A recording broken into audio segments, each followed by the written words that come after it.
Good evening, everybody. Thank you so much for joining me tonight on YouTube Live. I'm Dr. 𝐕𝐿𝐼 the medical advocate, and tonight is very special. We're going to be talking about women's health. May, as many of you might know, is designated as Women's Health Month. So we're going to have some fun tonight talking about various issues. Now, first you might want to say, why would a cardiologist be interested in heart health and women's health at all? First of all, you got to know that heart disease is extremely prevalent in women just as it is in men. If you look at the fact that there are about 650,000 people dying every year from heart disease, 300,000 of those are from women. 300,000 women die yearly from heart disease. In contradistinction, about 45 to 47,000 women die of breast cancer. So it's quite a disparity, right? 300,000 versus 45, 47,000.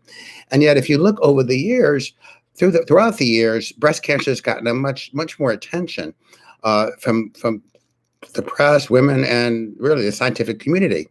And some of the reasons is that a lot of the studies that we know about heart disease really were based on middle-aged men.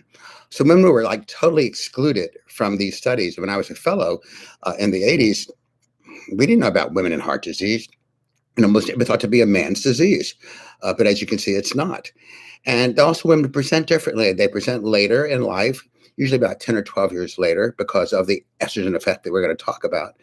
And also their symptoms are different. Like you don't hear, crushing chest pain going down the left arm in a woman as you do a man. The symptoms can be very, very subtle. Women, it could be shortness of breath. It could be shoulder pain. It could be back pain. It could be jaw pain. It could be pain in the teeth. It could be just nausea and just extreme weakness. So I have this little thing that I say: if it's anything above the belly button in a woman, it's heart until proven otherwise. And so that's one thing. And another very important part is that if you look at the prognosis, about 26% of women die within a year of their heart attack, 26%. And men, about 19%. So women don't fare as well as men post-heart attack. But what really is astounding to me, and this is the latest surveys, is that 50% of women really don't believe the magnitude and the truth of the reality of heart disease. It's still kind of underplayed, even with women. So that's why I'm here. That's why I care about women's health and women's heart disease, because until the cows come home, I'm going to be preaching the importance of women in heart disease. It's that prevalent. Now we're going to switch over to the estrogen story. And, I decided, I'm a history person, so I decided to look it up. And lo and behold, estrogen was first discovered in 1939 by this Dr. 𝗕𝗏𝗏 in St. Louis. And that was actually extracted from a human placenta. It didn't take too long until we could actually produce it in the lab. And in 1942, in the lab, it was extracted from the urine of pregnant horses or pregnant mares. And Premarin was born, and it was approved in 1942 for the use of hot flashes in menopausal females. But it really wasn't very popular in the next few years, in the rest of the 40s and the 50s. And then in 1966, there's a book that came out that made landmark status. It was called Feminine Forever. Can you be feminine without the use of estrogen? And by the way, that was written by a man. The book was written by a man. Anyway, it was widespread appeal, and women were really interested and flocking to the bookstores and talking to their doctors about hormone replacement therapy. But there's a few years later, in the 70s, we learned that estrogen also, unopposed estrogen, can actually harm a uterus and lead to uterine cancer. So then we have something else that we added called progestin, or a synthetic progesterone, to help obviate that from happening. Then another book came out in 1977 by Barbara Seaman, and it was called Women and the Crisis in Sex Hormones. And it was a warning, and she described small observational studies that talked about the dangers of estrogen replacement therapy with breast cancer, strokes, and blood clots. So it really was a good book that questioned the safety, but the safety issue was short-lived, because in the 80s and 90s, there are lots of published studies, small observational studies, touting the benefits of estrogen with heart and appearance and all kinds of things. And there was a nurses' health study that came out in 1996, and it studied about 60,000 women that again, talked about the good, positive effects of estrogen. It was around that time that I was a keynote speaker in my hospital, and my whole discussion was on women and heart disease. And in 1996, when I did that particular talk, estrogen was like the hot topic. It was really, really cool. But we still needed more information on safety. There was another study that came out in the late 90s or early 2000 called the HERS study, and that studied estrogen and the progesterone combination. They studied older women, and like 3,000 older women with cardiovascular disease. And it found out that it doesn't really prevent heart attacks. Now, these were older women. It was a different classification of people, but it really questioned the safety of it. But the real deal was the Women's Health Initiative, which was published in July of 2002. And lo and behold, this was supposed to be going on for several years, but it was halted early because it showed this was a gold standard kind of study. It was randomized, double-blinded, placebo-controlled. So it's about as scientifically controlled as possible. And they said that, and the end results are that heart disease, the estrogen replacement therapy leads to heart disease, heart attacks, strokes, blood clots, and breast cancer. So all of a sudden, gynecologists all over the country were like taking the women off hormones. You got to stop it. And they just abruptly stopped hormone replacement therapy. And we're talking about 50% of women were now left without hormones. And that's kind of when I got involved, because I was getting involved in the year 2000 with the anti-aging movement. I started taking modules of the American Academy of Anti-Aging Medicine, 𝐴FRM, and I eventually became board certified, where I learned my craft with hormones. And nurses and teachers in my community came to me and said, "You got to help us because the gynecologists in the city don't know from Shiola." I mean, and I figured, okay, up to the challenge, because these women were really hurting. And so that was how I got involved. Really, it was through the plea of nurses and teachers in my area that felt abandoned by the doctors who abruptly took them off hormone replacement therapy based on this one study without really scrutinizing the study. And we'll scrutinize it a little bit later. So that was kind of how I got involved with it. But I was frantically looking for articles I could give my women patients so they could read about it. No one knew about bioidentical hormones then. No one knew there were options other than Premarin and progesterone. I mean, people just didn't know anything. So I had to learn myself. I learned in my fellowship, but then I had to find articles I could give to my women. And then it all came to a head in the fall of 2003 when a book by celebrity actress Suzanne Summers came out called The Sexy Years. And this made my life great, because in Suzanne's book, which is still heavily quoted today, she described her own experience going through menopause. It wasn't pleasant. She didn't like the way she looked. She didn't like the way she felt. She didn't like the way she was thinking. And she was told under no uncertain terms that she'd go on hormone replacement therapy because she had early onset breast cancer. Like, you're a fool if you do this. So she went out on a limb, did her own research, and I mean did her own research without a scientific background. And not only did she decide to go through replacement therapy and feel much better, she wrote that book and went all over the country on every talk show, all over it, not just touting her book, touting the use of hormone replacement therapy in women. And I feel today, thanks to her book and her teachings, that I feel today, as I felt back then, that there is no reason for a woman to go through painful menopause today. There's just no reason, because there are options. And as a medical advocate, I want you to know your options, because you have them. You have to just look for them and find the right doctor that believes in you. So about 40% of women kind of breeze through menopause, but 60%, which is the gross majority, have difficult times. And that's where this comes in. Now, just going to give you a brief history of, not a kind of synopsis of hormones. So if you look at pregnant mares, okay, they have like about 16, 18, 20 different estrogens. Every year they add another estrogen. So women have 3 different estrogens: estriol, which is the prevalent one during pregnancy; estradiol, which is the one during childbearing years; and then estrone is the one that, if they have any estrogen that's being produced in menopause, that's the one. So 3 versus like 20 different estrogens. I mean, it's like comparing an apple and an orange, right? So already that's one thing that's different. Then, so we use a combination of usually estradiol and estriol in various combinations. And then we also use progesterone, natural progesterone. Now, what they used in those studies was 5-hydroxyprogesterone acetate. Does that sound anything remotely natural to you?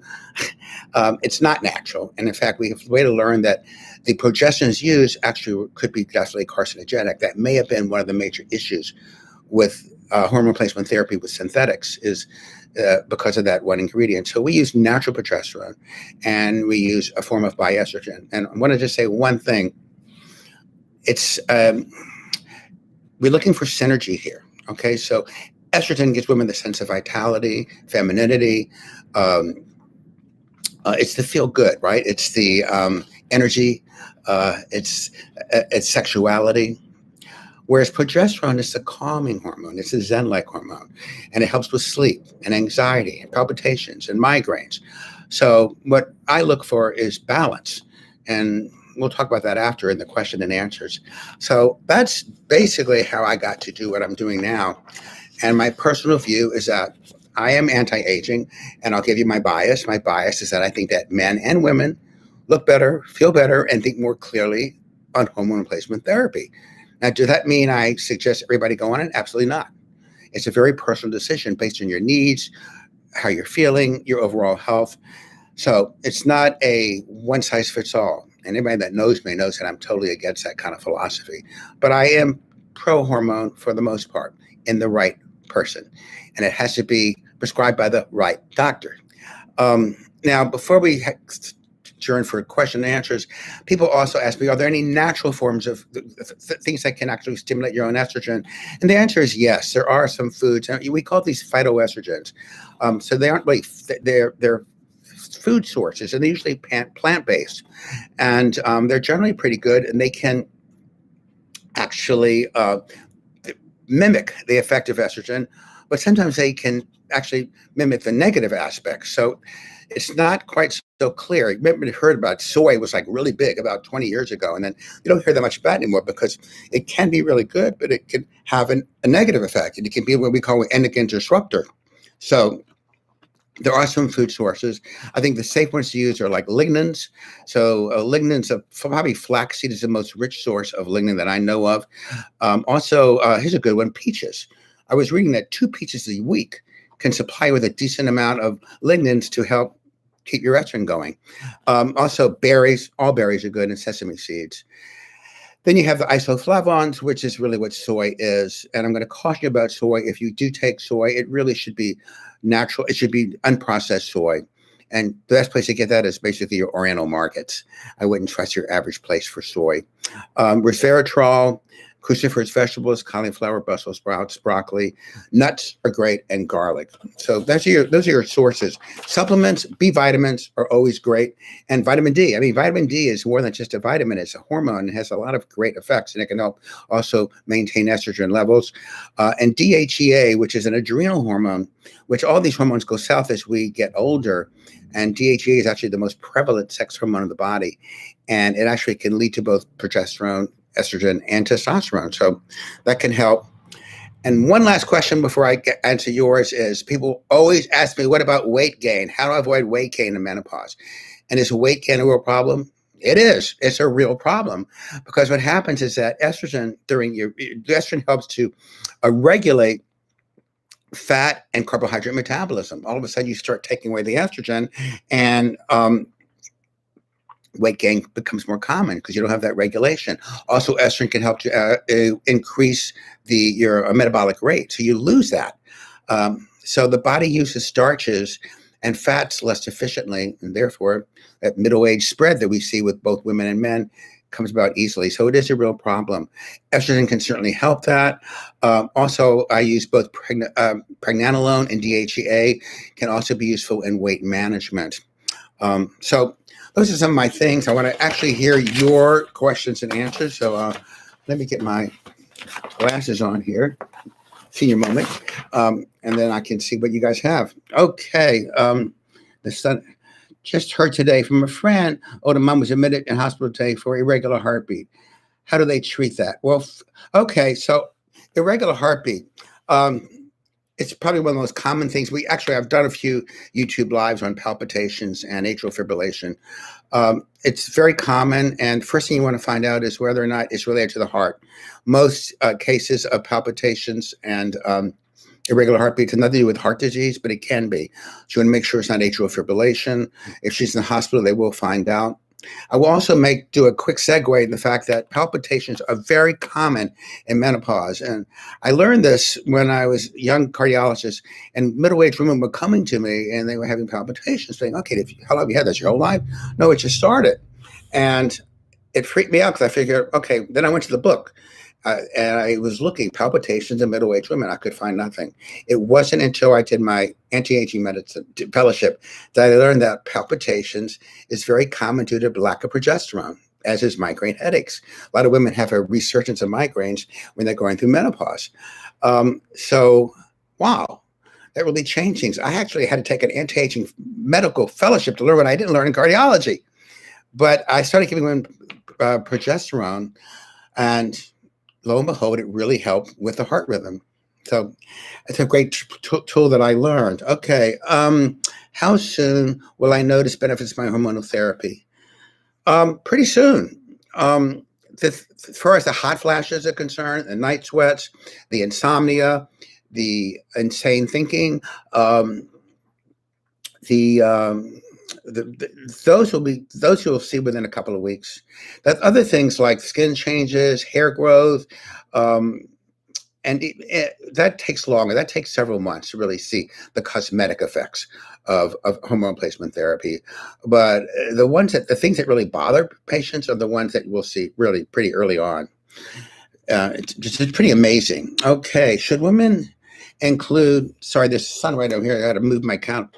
Well, okay. Well, should women include testosterone as part of the HRT regimen? Absolutely.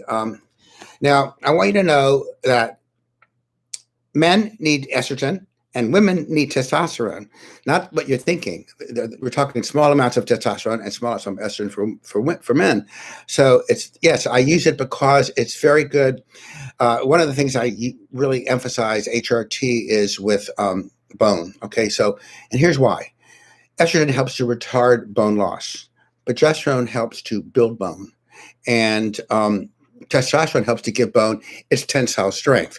So the three work very synergistically to help with osteoporosis, osteopenia, which are very big problems. So yeah, I also use it because it can help with weight loss in women. It can also help to reduce fine wrinkles. So I use small amounts, and I find it works very well with the estrogen and the progesterone. Good question. Thank you. Okay, what are the tests for different types of hormones? Okay, thanks. Another good question. Okay, now, when I'm just seeing you for the first time and I need to find out that, yeah, you're low on all these hormones, I'm going to do a simple blood test because that'll tell me that everything's in the tank, right? Your testosterone's low, your progesterone's low, your estrogen's low. And then I do something called FSH, which is follicle stimulating hormone, which is really a pituitary hormone. And that should be elevated because when you're in menopause and your ovaries can no longer produce, if your pituitary is trying to tell the ovaries to put out already, but they can't. It's like not like that. Nothing more they can do. So I look at the FSH, and the way to define a menopause, which I didn't tell you before, I'm sorry, is either a year without a period, okay, or FSH over 25. So we look at, that's one test. Now, once you're on hormone replacement therapy, I don't really care about the blood because I want to know what's happening at the tissue level. So the way I do it, you can do it through blood. I don't think that's optimal at all. You can do the saliva, which saliva can be helpful, but you can also get some very, very bizarre results if you're using any topical hormones.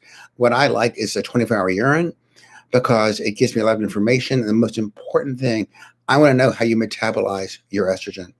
Why? So even though I'm using Bioidentical and I'm using the safest form of estrogen there is, I still, people say, well, is there any way I'm going to get breast cancer or any bad effect? We don't know the answer to that because we're never going to be a study like the Women's Health Initiative because there's no money in these hormones, right? They're basically created in small compounding pharmacies. Those of us in anti-aging and longevity medicine feel that they're very safe, but I want to know everything I can in my power to find this out. So I look at how you metabolize your estrogen, and there's one healthy pathway, there's one neutral kind of pathway, and there's one that's unhealthy that can actually alter your DNA and lead to cancer. So After you've been on hormones for about 6 to 9 months and I don't have to make any more changes, I'll go ahead and do a 24-hour urine and test that. And so that's the most important thing. To also tell me how you metabolize your progesterone. Does it go down the healthy pathway, or does it go down the glucocorticoid, which is like cortisol pathway, which happens to almost everybody today because we're living in such stressful times. So to me, the 24-hour urine is invaluable. There's a new test out called the Dutch test, which is supposed to be very good. They look at dried urine samples, seeing 7 different samples. I have not done it yet because I'm so comfortable during a 24-hour urine. And I have to tell you that, knock on wood, when all my years of doing hormone replacement therapy, I've never had anyone develop breast cancer. I have to, I mean, I don't know if it's just luck or what. So, because you want to make sure you go to a doctor who really knows what they're doing and how to monitor you. It's not just, and I have patients that come to see me that pay out a plan, like the HMO, and they have to pay cash because their HMO doesn't cover it. And I say, okay, I'll be glad to take you on, but you're going to have to pay for this test, because after we have you on replacement therapy, we don't have to make any more changes. I have to see where you are, so I'm going to insist that you do this urine test, and that's a condition. That's the boundary. It has to take place. So hope that answers your question. It works out really well. Okay, so I have no idea what your hormones are. You need to. It's very easy. You ask your doctor. You want to know my progesterone level, my estradiol level, estrone, estriol, the 3 estrogens, progesterone, testosterone, and FSH.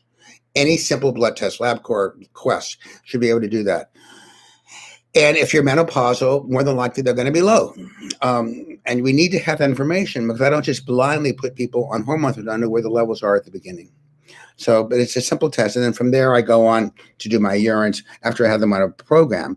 Okay, in your opinion, are there any hormones safe to take when you have been pulled off estrogen and progesterone due to breast cancer history? That's a great question. And it's controversial. Now, you don't mean family history. I assume you mean an actual history of breast cancer yourself. It's a great question. It's controversial. I would say most doctors would feel uncomfortable doing that. It kind of depends on what your cancer was. Was it estrogen receptor positive or not? So again, when they do a lumpectomy or a biopsy, they look at they test for the receptors. Are you estrogen receptor positive, progesterone receptor positive? Are you triple negative? These are things that the pathologist will tell your surgeon. And you need to know that information, because that might have an inkling as to whether or not you may be able to do hormone replacement therapy. As a guess, I would say you should be at least 5 years out with a stage 1. But again, you want to know the receptors. So it's a good question. It's not well known. I would say most doctors would feel uncomfortable, which really is a shame, because we have the same problem with men with prostate cancer. So hopefully we will. There are other they're called like selective estrogen modulators that we can use to help with hot flashes and things like that. But nothing's going to replace hormone replacement therapy than the hormones themselves. Nothing is really that good. Okay. Do I need to take these hormones forever? I think so. I mean, again, like medicine will tell you, okay, by the time you're 65, you better get off of them, because you should only be taking them to relieve your menopausal symptoms, your hot flashes, night sweats, all that stuff. But again, there's a lot of other reasons to be taking hormonal therapy: osteoporosis, osteopenia. There's nothing better for your bones than hormones. Okay, hormones, nutritional therapy that I use, and also weight training. So, here's something I didn't mention yet: heart. Okay, now if you've gone through premature menopause, which means the average age of menopause in this country is 51, and if you go through it like in your 30s or 40s, you're already at risk, whether it's surgically induced menopause or just medically induced. There's one good thing, one saving grace: you have less of a chance of developing breast cancer or gynecologic cancer, but your chances for heart disease and osteoporosis is markedly increased. So another reason why you might want to consider HRT forever if you're in that classification. And a woman with a lot of risk factors for heart disease, like for example, it can help improve your cholesterol profile, okay, without going on statins like Lipitor and so forth.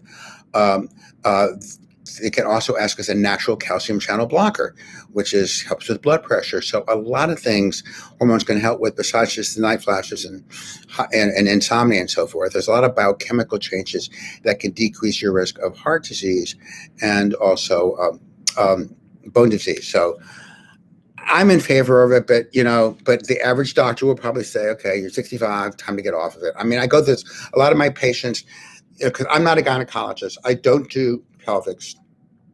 And I tell them from the beginning, I probably have more experience with hormones than your average gynecologist, but I don't do what they do. You still have to have your pelvics. And if I have any, no question about it. But so they won't recommend it, but if you're doing well with it and you're having no problems, you metabolize your hormones well, I would stay on it. That's just my feeling. But some women want to get off because they really are pressured by their doctors. Not me, but their other doctors. So I go through this. This is a really big question. I see it all the time. Okay, estrogen receptive positive, stage 1, 15 years out. I would say 15 years out, estrogen positive, you might be considered for HRT. I mean, if you were my patient, I would research it. We'd probably have you sign a disclaimer, but 15 years out is pretty damn good with stage 1. Okay, if there's any stage higher than that, I would be not so cavalier, but I would consider it. But that's me. I'm not thinking everybody would do the same thing. Will this treatment interfere with my current prescribed medications? Absolutely not. We're using natural bioidentical hormones, which means they are created in a lab, but they're about as closely associated with the hormones that a woman produces during her reproductive years. So they don't interfere with any drugs that I know of. And natural progesterone, you can give it topically or orally. I kind of like it orally because a lot of my women that I see have major issues with sleep. Either they can't fall asleep or they wake up and they can't get back to sleep. And I like oral progesterone because it attaches to the GABA receptors in the brain and it really helps with sleep. But, you can also go the topical route as well. So let me see if I get everything. How much hormones can you still produce with a partial hysterectomy and have ovaries? Okay. Remember, this was really big a few years ago, in which everybody was, if you had a partial hysterectomy and they took out your cervix or left in an ovary, they say, okay, we're doing it so you can maintain normal function. It didn't work. Okay. Once you disrupt the anatomy, whether it's taking out one ovary, taking out one tube, doing, even sometimes doing taking out fibroids, any kind of surgery, gynecologic surgery does pose a risk of losing, going into menopause, surgically induced menopause. So you can produce it. And again, the only way to tell is to actually do the laboratory test. But my experience, and I've seen many women that have had partial surgeries, is that they generally lose that ability. But it's really, it varies one to one. Good question. Okay, I'm going to see, Donnie, any other questions here? Sorry, the chat box is so small, so I had my glasses to read it. Let me make sure everything was.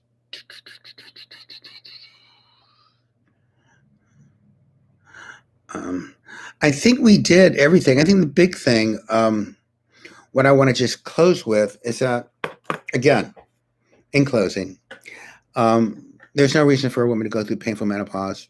It wasn't in 2003 and it's 2002 and not now. So you have to find a doctor who is well-versed in bioidentical hormones, who actually is comfortable giving them and who knows how to follow you on them. And again, I prefer looking at the 24-hour urine, or you can do the Dutch test, but I feel very secure in what I do because I do it all the time and I have good support. So it's really important to find the doctor and it's not always, most of the time it's not a gynecologist. They're great at what they do. I can't do what they do, but they don't have the same training and hormones as I got from doing my anti-aging fellowship. So like what happened to me when all the teachers and nurses were complaining is that they're right. There was no gynecologist in this area that was prescribing what I was told to do. So I jumped at the chance. because I saw the effects right on and how much it helped people. So, so now I was glad to fill that role. So, you know, and you want to make sure it's truly bioidentical.